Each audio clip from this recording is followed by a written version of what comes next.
Rome, 410 AD. The city that once ruled the known world is surrounded, starving, and begging for its life. Alaric and his Visigoth army have the gates sealed, and inside, the streets smell of smoke and desperation. When Roman envoys finally negotiate terms for the invaders to spare the city, part of the ransom they hand over isn't just gold or silver, it's 3,000 pounds of black pepper. Think of that for that. A war-ravaged empire, moments from collapse, paying its attackers in a spice. But this story really starts almost 4,000 years earlier, on the humid, dripping hillsides of southern India, where a small climbing vine was about to change the course of human history. Long before Rome existed, before there were coins or ships built for open ocean, there was a plant called Piper nigrum growing wild on the Malabar coast, in what's now the Indian state of Kerala. The vine climbed up trees in the shade of the monsoon forests, its clusters of tiny green berries turning red as they ripened, then black and wrinkled once dried in the sun. To the people who lived there, it wasn't exotic. It was just part of the landscape, used in cooking, in local medicine, woven into daily life the way garlic or onions might be somewhere else. Nobody living on that coast in, say, 2000 BC could have imagined that this bitter little berry would someday be smuggled, taxed, fought over, and stuffed into the mummified nostrils of an Egyptian pharaoh. That's not a metaphor. When archaeologists examined the mummy of Ramesses the Great, who died around 1213 BC, they found peppercorns lodged in his nasal cavity. Historians still debate exactly why. Some think it was believed to preserve the shape of the nose during mummification. Others think it held religious or symbolic meaning tied to the afterlife. Either way, it tells us something remarkable. Pepper had already thousands of miles from Kerala to the Nile Valley, more than 3,000 years ago, carried along early trade networks that connected the Arabian Sea to the Red Sea and up into Egypt. In a world without engines, without maps as we'd recognize them, without even a real understanding of what lay beyond the horizon, this tiny black seed was already crossing an ocean. So, it get there. This is where the story starts to feel almost like a spy thriller, because for centuries, nobody outside of a small circle of traders actually knew where pepper came from. Arab and Indian merchants controlled the routes, and they were not in the business of sharing trade secrets. Ancient Greek and Roman writers heard fantastical stories about pepper was harvested. One persistent legend, repeated by the Roman historian Herodotus and later writers, claimed that pepper trees were guarded by venomous serpents, and that the only way to get the peppercorns loose was to set the trees on fire, which supposedly turned the naturally white pepper black. It's a wonderful story. It's also almost certainly untrue, but it tells you something important. Pepper was so valuable, and its origin so mysterious to outsiders, that people would rather invent a myth about fire-breathing snake guardians. They simply didn't know where the Arab traders were getting it. The truth was far more mundane and far more human. Patient monsoon sailing. Traders had learned to use the seasonal shift of the monsoon winds to sail directly across the Arabian Sea, between the Arabian Peninsula and the Malabar coast, cutting months off the journey compared to hugging the coastline. Some historians credit a Greek navigator named Hippolus, around the 1st century BC, with popularizing this route for Greek and Roman sailors, though how much he discovered versus simply learned from Arab sailors who already knew it is, again, debated. What's not debated is the effect. Once Roman ships could sail directly to India and back within a single trading season, pepper stopped being a rumor and became a flood. By the height of the Roman Empire, pepper wasn't a luxury reserved only for emperors, though emperors certainly loved it. It showed up in the recipes attributed to the Roman gourmet Apicius, where it seasoned everything from lamb to fruit to sauces that today we might find almost bizarre. Historians estimate that Rome may have spent an enormous share of its trade budget on Eastern luxury goods, pepper prominent among them, flowing in through the Egyptian port of Alexandria and up the Red Sea. And here's the irony worth sitting with. A plant that grew wild and unregarded on an Indian side had become so central to Roman life that when the empire finally buckled under Alaric's siege, its rulers reached for peppercorns the way you or I might for cash from a safe. Pepper had become currency. Pepper, power. But empires fall, and when Rome finally collapsed in the West later in the 5th century, the old trade networks didn't vanish. They just reorganized under new hands.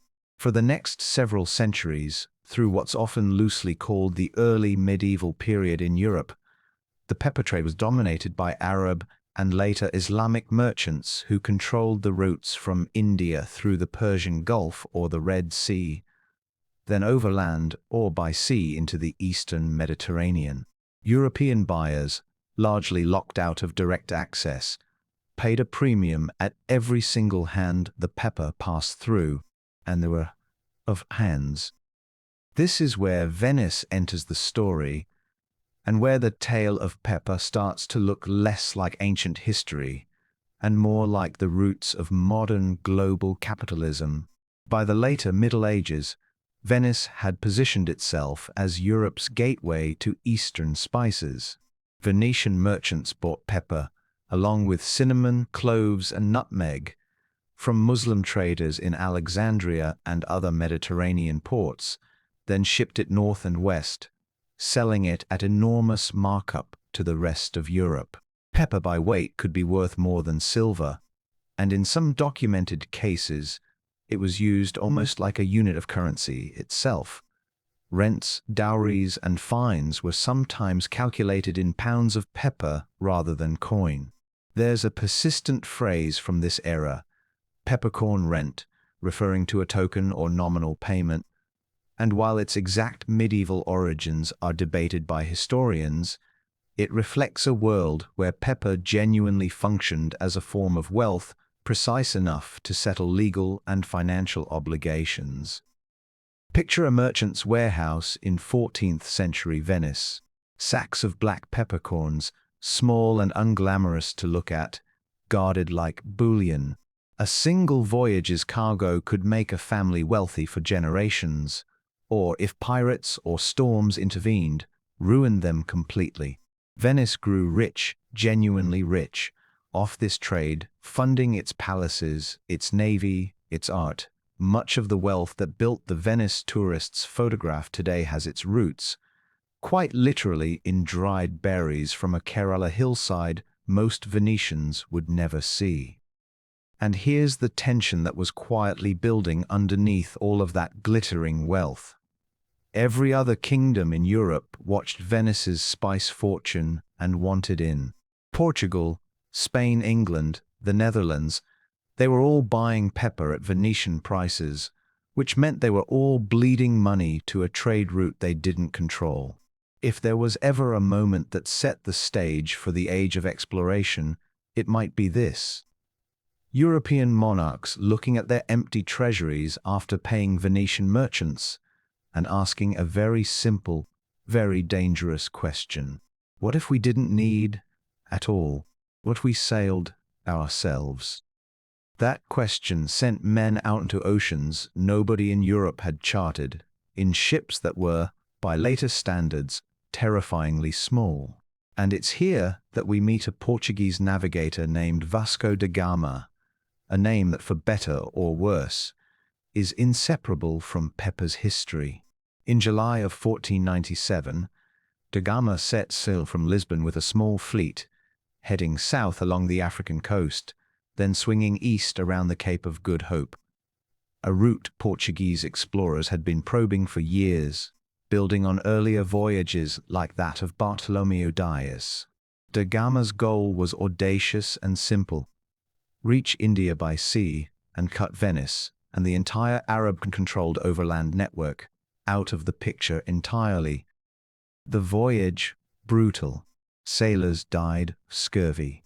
The ships fought unfamiliar currents and hostile encounters along the East African coast.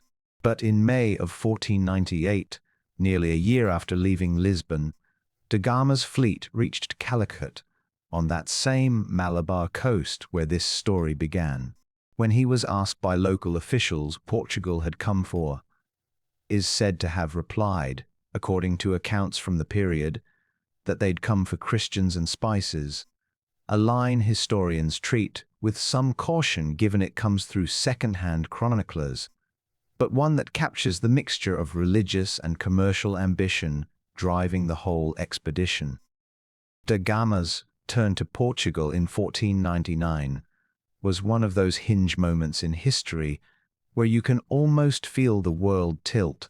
He'd lost roughly half his men and several ships, but the pepper and spices he brought back were worth, by some estimates, 60 times the cost of the entire expedition. 60 times. Suddenly, Venice's monopoly didn't look so unbreakable.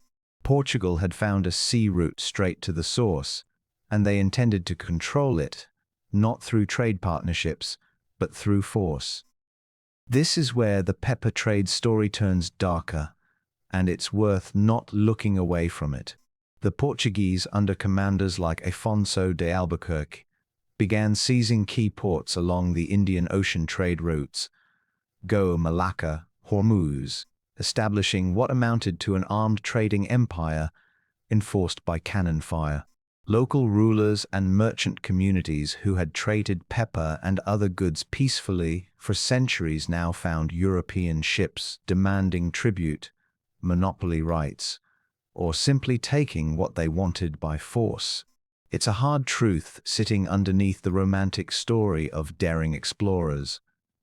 The spice trade that reshaped the modern world was built, in large part, on violence against the very people who had cultivated and traded pepper for thousands of years before any European ship arrived. Portugal held its advantage for about a century, but nothing stays uncontested for long when there's this much money involved. By the early 1600s, a new and even more ruthless player entered the picture. The Dutch East India Company, known by its Dutch initials, the VOC, founded in 1602. The VOC wasn't just a trading company. It had its own army, its own navy, the power to wage war and sign treaties, essentially a corporation with the authority of a nation-state. And it set its sights squarely on displacing the Portuguese, and eventually the English, from the spice trade. The competition between European powers over pepper and other spices turned Southeast Asia and the Indian Ocean into a genuine battleground for the better part of 2 centuries. The Dutch fought the Portuguese for control of key ports. They fought the English, sometimes in open naval battles, sometimes through brutal episodes like the 1623 Amboina incident, where English traders were executed by Dutch authorities on the island of Ambon amid disputed accusations of conspiracy. An event that poisoned Anglo-Dutch relations for a generation. Local kingdoms and sultanates were drawn in as allies, targets, or casualties, their own political fortunes now tangled up with which European flag controlled the nearest port. Here's a mini cliffhanger worth sitting with. At the exact moment pepper was making European trading companies some of the wealthiest organizations that had ever existed, the plant itself was quietly becoming less rare. And rarity, as any economist will tell you, is where value actually lives. As Europeans established more direct control over pepper-growing regions, and as cultivation expanded, pepper vines were eventually planted well beyond India, into Sumatra, Java, and other parts of Southeast Asia. The sheer volume flowing into European markets increased dramatically. Supply chains that once ran through a dozen middlemen, each taking their cut and adding their delay, were now shortened, industrialized, and scaled up. And when supply goes up that dramatically, prices inevitably come down. This is the twist that a lot of people don't expect when they hear this story. Pepper's fall from luxury status wasn't caused by people losing interest in it. It was caused by success. The very trade networks and colonial control that Europeans fought wars and lost fleets to secure ended up flooding the market with the exact thing that had once been worth its weight in silver. By the 18th century, pepper was still valuable, still a major traded commodity, but it was no longer the kind of thing kings used to pay ransoms or settle debts. It had become, in the truest sense, a commodity, traded in bulk, taxed by weight, argued over by company accountants rather than fought over by rival empires' navies. Though the fighting over trade routes and colonial control of growing regions certainly continued in various forms for a long time after. There's a human story worth pausing on here, because it's easy to talk about the Dutch or the Portuguese or European trading companies as if they were faceless machines, when in reality this whole system ran on individual decisions made by individual people, often under enormous pressure. Consider the position of local rulers on the Malabar coast, of shifting European control.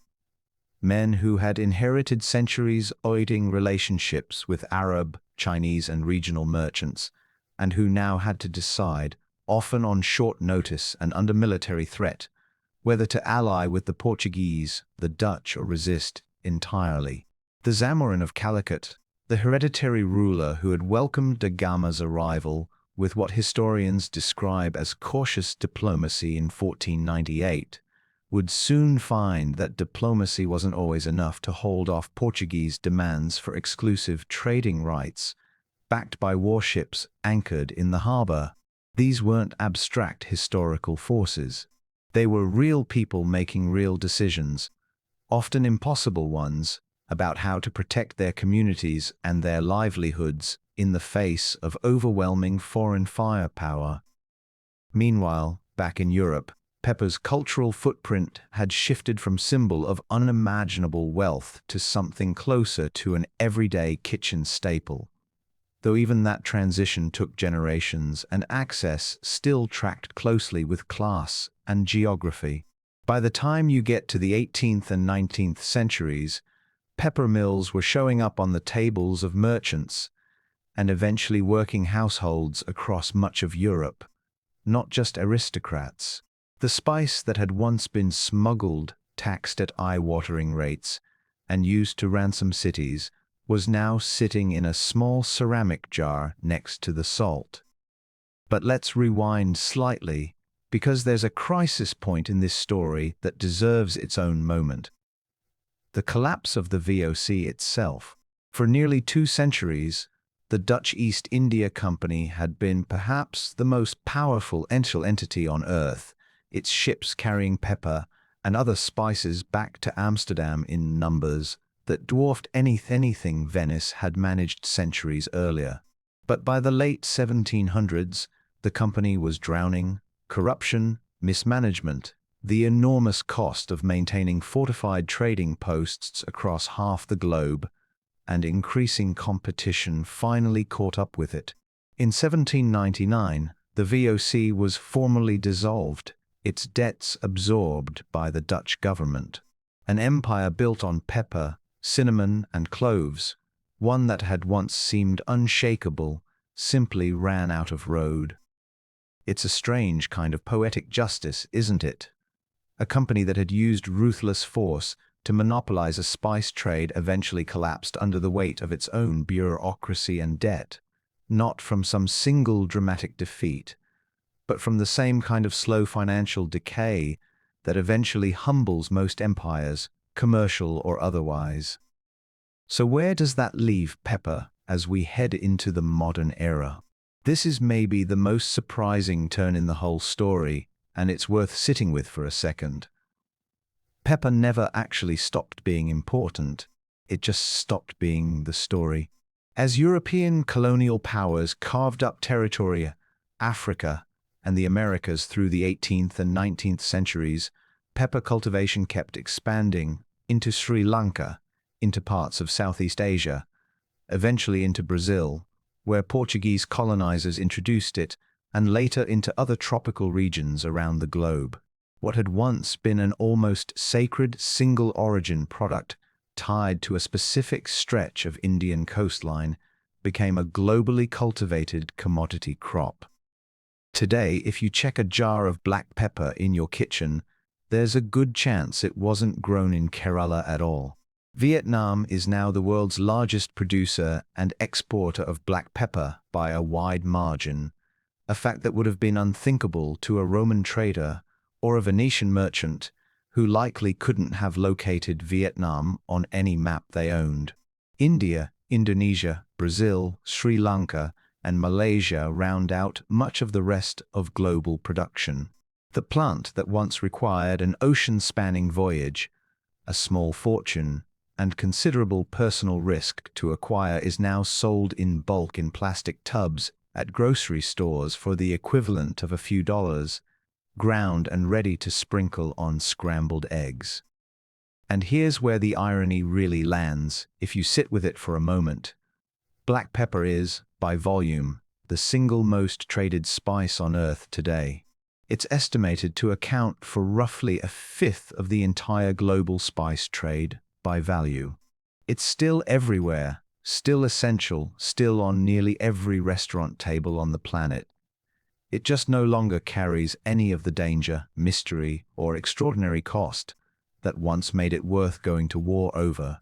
The thing that once bought a Roman emperor's survival now sits, mostly ignored, in a shaker next to a napkin dispenser. There's also a quieter, less triumphant thread running through this modern chapter, and it's worth being honest about it rather than wrapping this up too neatly. Pepper farming today, particularly in parts of Vietnam, India, and Indonesia, remains labor-intensive work often done by smallholder farmers who are highly exposed to price volatility in global commodity markets.